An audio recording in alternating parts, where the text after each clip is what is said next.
आणंद दौरे पर पीएम मोदी। कांग्रेस पर खूब बरसे प्रधानमंत्री नरेंद्र मोदी। कहा, शहजादे को पीएम बनाने के लिए पाकिस्तान बेताब है। बिहार के अररिया में जेपी नड्डा का चुनावी जनसभा। लालू पर जमकर साधा निशाना। कहा, लालू यादव अंखट भ्रष्टाचार में डूब गए हैं। मानहानि मामले में राहुल गांधी केस में आज भी सुनवाई टली। एमपीएमएलए कोर्ट खाली होने के चलते टली सुनवाई। मामले में अब 14 मई को होगी सुनवाई। बिहार के सारण पहुंचे राजनाथ सिंह। जनसभा को किया संबोधित। कहा, देश के रक्षा मंत्री के तौर पर मैं कहना चाहता हूं कि भारत की सीमा पूरी तरह सुरक्षित है। कुरुक्षेत्र से बीजेपी प्रत्याशी नवीन जिंदल ने किया नामांकन। सीएम, नायब सैनी और राज्य मंत्री रहे मौजूद। नवीन जिंदल के सामने होंगे आपके सुशील गुप्ता।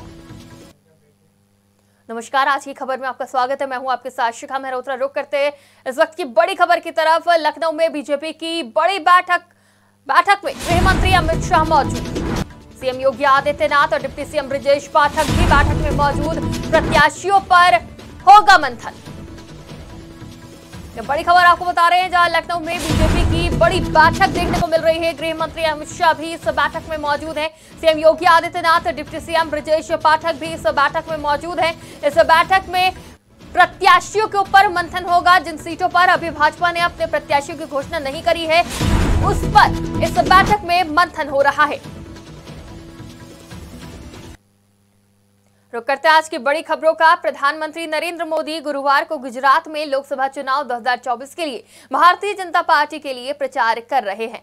पीएम मोदी आनंद और खेड़ा लोकसभा क्षेत्र के भाजपा उम्मीदवारों के समर्थन में आनंद के शास्त्री मैदान में हैं और एक रैली को संबोधित करते हुए प्रधानमंत्री नरेंद्र मोदी ने विपक्ष पर खूब हमला बोला। उन्होंने राहुल गांधी की ओर इशारा करते हुए कहा कि शहजादी को पीएम बनाने के लिए पाकिस्तान बेताब है। जिस संविधान को आज माथे पर रख करके नाच रहे हो, क्या इस देश में 75 साल तक हिंदुस्तान के सभी हिस्सों पर ये संविधान लागू नहीं होता था। मोदी के आने के पहले इस देश में 2 संविधान चलते थे, 2 झंडे चलते थे, 2 प्रधानमंत्री थे। ये संविधान माथे पर लेकर के नाचने वाले सारे आपकी पार्टी कांग्रेस ने, आपके परिवारजनों ने देश में संविधान लागू नहीं होने दिया था। कश्मीर में हिंदुस्तान का संविधान लागू नहीं होता था। धारा 370 दीवार बन के बैठी थी। ये सरदार पटेल की भूमि से आए हुए बेटे ने उस 370 को भी जमींदोज कर दिया और सरदार साहब को सबसे बड़ी श्रद्धांजलि मैंने दी है। लोकसभा चुनाव 2024 के तीसरे चरण में बिहार की 5 संसदीय सीटों पर मतदान होना है। अररिया लोकसभा क्षेत्र में भी तीसरे फेज में 7 मई को मतदान होना है। वहीं आज चुनावी जनसभा को संबोधित करने के लिए भाजपा के राष्ट्रीय अध्यक्ष जेपी नड्डा अररिया पहुंचे। जनसभा को संबोधित करते हुए जेपी नड्डा ने विपक्ष पर जमकर निशाना साधा। एक आजकल इंडी अलायंस हो गया, इंडी अलायंस, एक घमंडिया गठबंधन देखा है ना आपने। आजकल मेरे को तो कई बार बड़ा दुख भी होता है, बहुत दुख होता है। मैं सन 74 में 14 वर्ष का 15 वर्ष का था जब जयप्रकाश नारायण के आंदोलन में, जयप्रकाश नारायण के कहने पर मैं आंदोलन में कूद गया था। उस समय का भी मैंने लालू प्रसाद देखा है, मैंने उस समय का भी आंदोलन देखा है। और आज भी मैं जब लालू के बेटे को देखता हूं, तेजस्वी को, और जब मैं ये देखता हूं कि लालू जी अब राहुल गांधी को मटन बनाना सिखा रहे हैं, ये कैसी जुगलबंदी हो रही है। जिस जिस जिस लालू प्रसाद यादव ने जयप्रकाश नारायण के आंदोलन से परिवारवाद, भाई भतीजावाद, रिश्वतखोरी, भ्रष्टाचार के खिलाफ आवाज उठाई थी, आज वही आकंठ भ्रष्टाचार में डूबकर उन कांग्रेसियों के साथ हाथ मिलाकर के खड़े हो गए जिनके खिलाफ आपने इमरजेंसी में लड़ाई लड़ी थी।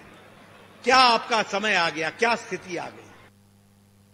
कांग्रेस नेता राहुल गांधी की एमपी एमएलए न्यायालय में आज पेशी हुई। राहुल के विरुद्ध केंद्रीय गृह मंत्री अमित शाह पर आपत्तिजनक टिप्पणी करने के मामले में मानहानि का केस चल रहा है। राहुल के खिलाफ बीजेपी नेता विजय मिश्र ने केस दर्ज करवाया है। आपको बता दें कि मानहानि मामले में राहुल गांधी केस में आज भी सुनवाई टल गई। एमपी एमएलए कोर्ट में यह सुनवाई अब 14 तारीख को होगी।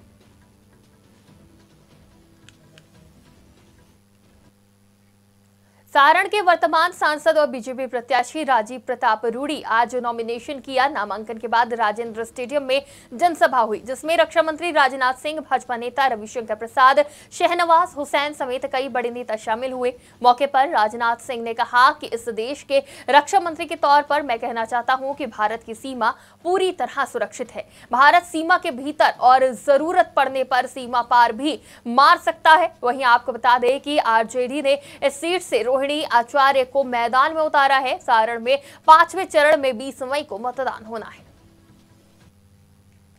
हरियाणा के कुरुक्षेत्र से 2 बार के कांग्रेस सांसद और जाने माने उद्योगपति नवीन जिंदल ने आज अपना नामांकन किया। कुरुक्षेत्र से भाजपा उम्मीदवार नवीन जिंदल ने हरियाणा के मुख्यमंत्री नायब सिंह सैनी की उपस्थिति में अपना नामांकन पत्र दाखिल किया। आम आदमी पार्टी INDIA गठबंधन ने कुरुक्षेत्र सीट से सुशील गुप्ता को मैदान में उतारा है। वहीं आपको बता दें कि हरियाणा के कुरुक्षेत्र में 25 मई को मतदान होगा।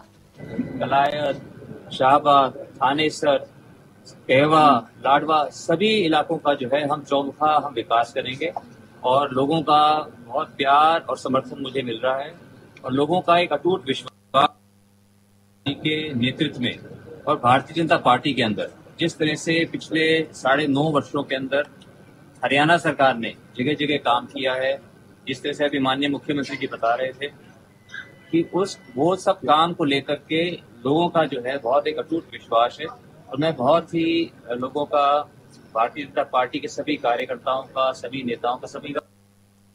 मैनपुरी में तीसरे चरण में 7 मई को लोकसभा का चुनाव होना है। समाजवादी पार्टी अपनी विरासत बचाने में लगी है, जबकि भारतीय जनता पार्टी उनकी विरासत पर कब्जा करने की पुरजोर कोशिश में लगी है। भाजपा प्रत्याशी के समर्थन में मुख्यमंत्री योगी आदित्यनाथ आज मैनपुरी पहुंचे। इस दौरान उन्होंने रोड शो करके जयवीर सिंह को जिताने की अपील करी। आपको बता दें कि सीएम के रोड शो में लोगों की काफी भीड़ देखने को मिली। रोड शो पर खड़े लोगों का सीएम योगी ने अभिवादन भी किया। वहीं दूसरी तरफ मुस्लिम समुदाय के लोगों ने सीएम योगी का स्वागत किया। देश के लोकसभा चुनाव को लेकर के